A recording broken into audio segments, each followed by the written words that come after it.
Hi people, I am Capital K back again with a new video baby. और आज का topic है over reaction. तो सबसे पहले जान लेते हैं कि ओवर रिएक्शन होता क्या है।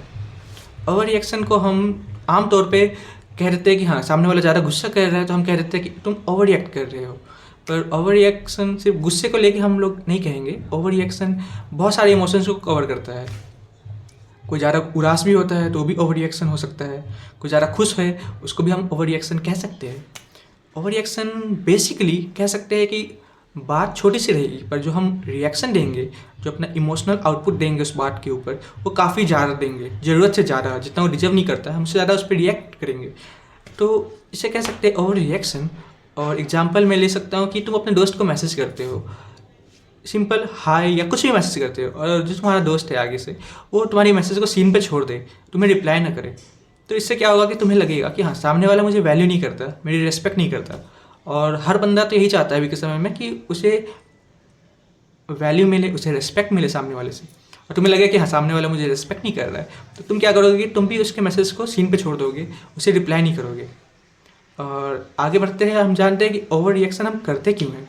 सबसे पहला पॉइंट यही है कि ओवर रिएक्शन हम करते हैं इसलिए क्योंकि हमारा जो ईगो है, जो इतना फ्रेजाइल है, जो छोटी छोटी बातों पे हर्ट हो जाता है।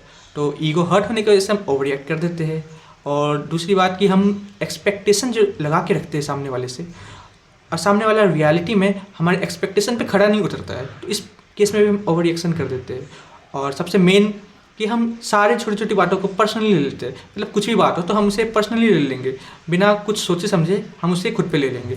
तो ऐसे सिनारियोज में हम ओवर रिएक्शन कर देते हैं।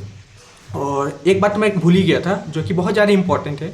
और ओवर रिएक्शन करने का एक कारण ये भी होता है कि हम कोई भी बात रहती है, कोई भी पॉइंट रहती है, तो हम उस पर इंस्टेंट रिएक्शन कर देते हैं, बिना पॉज लिए, बिना सोचे, बिना उसे एनालाइज किए, बिना कुछ सोचे समझे हम उस पर रिएक्शन दे देते हैं अपना। बाद में यही रिएक्शन हमें रिग्रेट भी देता है, हमारी रिग्रेट का कारण भी बन जाता है कि हाँ, हमें ऐसा रिएक्ट नहीं करना चाहिए था उस समय। पर उस मौके पे, उस मोमेंट पे हम ये सब नहीं सोच पाते हैं। हमारी जो कॉन्शियसनेस है वो इतनी डेवलप ही नहीं हो पाती है कि हम ढंग से उसे एनालाइज करें और उस पर रिएक्ट करें। तो इसीलिए मैं कह सकता हूँ कि इसका भी एग्जाम्पल के तौर पर हम इससे पहले एक बात करते हैं, एग्जाम्पल लेके देखता हूँ कि देखो, आज मेरा दिन बुरा जा रहा है, ऑफिस में बॉस ने मुझे सुना दिया और मैं घर आता हूँ। घर पे कोई बात नहीं, बस हल्का सा शोर शराबा हो रही है। मम्मी बोल रही है कि और बेटा दिन कैसा गया, तुम तो पतला हो रहा है, तुम खा पी नहीं रहा है। मतलब मम्मी टोक झोंक करने लगी तुम्हारे ऊपर। तो तुम मम्मी पे ऊपर चिल्ला दोगे, अपने माँ बाप के ऊपर चिल्ला दोगे तुम, किस लिए? क्योंकि तुम्हारा दिन बुरा गया था, तो वहाँ का गुस्सा तुम यहाँ पे उतार दे रहे हो। मतलब तुम्हारे अंदर जो चिड़चिड़ापन था वो कहीं ना कहीं तो निकलेगा ही। तो हम ओवर रिएक्ट कर देते हैं। जहाँ हमको नहीं अपना इमोशन दिखाना चाहिए था, वहाँ पे भी अपना वो इमोशन वेस्ट कर देते हैं।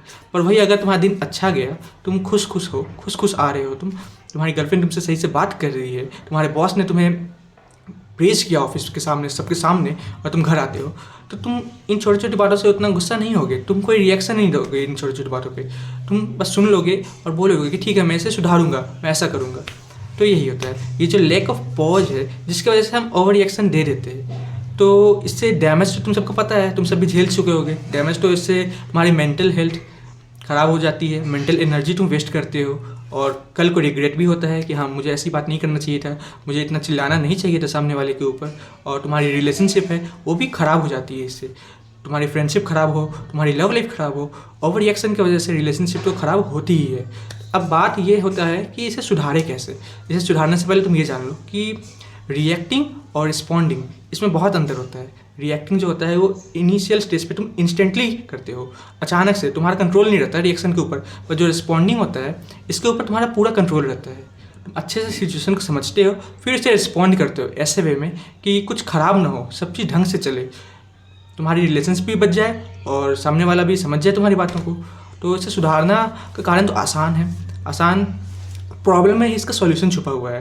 तो सबसे पहले कुछ भी होता है तो तुम पहले पॉज लो, पॉज लेके तुम एनालाइज करो सिचुएशन को कि हाँ, सामने वाला जो बोल रहा है वो क्यों बोल रहा है, और उस पर क्या रिएक्शन दूँ मैं जो सब चीज़ ठीक रहे, हमारा रिलेशनशिप भी ख़राब ना हो और बाद में हमें रिग्रेट भी ना हो। तो ये पॉज लेना बहुत ज़रूरी है। और तुम्हें ये बात समझना भी ज़रूरी हो जाता है कि जो अभी तुम जो रिएक्शन देना चाहते हो, क्या ये रिएक्शन वर्थ इट है? क्या हर बात पे रिएक्शन देना वर्थ इट है गाइज, कि तुम इतना रिएक्शन वेस्ट करो हर बातों पे? तो आज के वीडियो को यहीं पे एंड करते हैं और मिलते करें एक और नए वीडियो के साथ। बाय।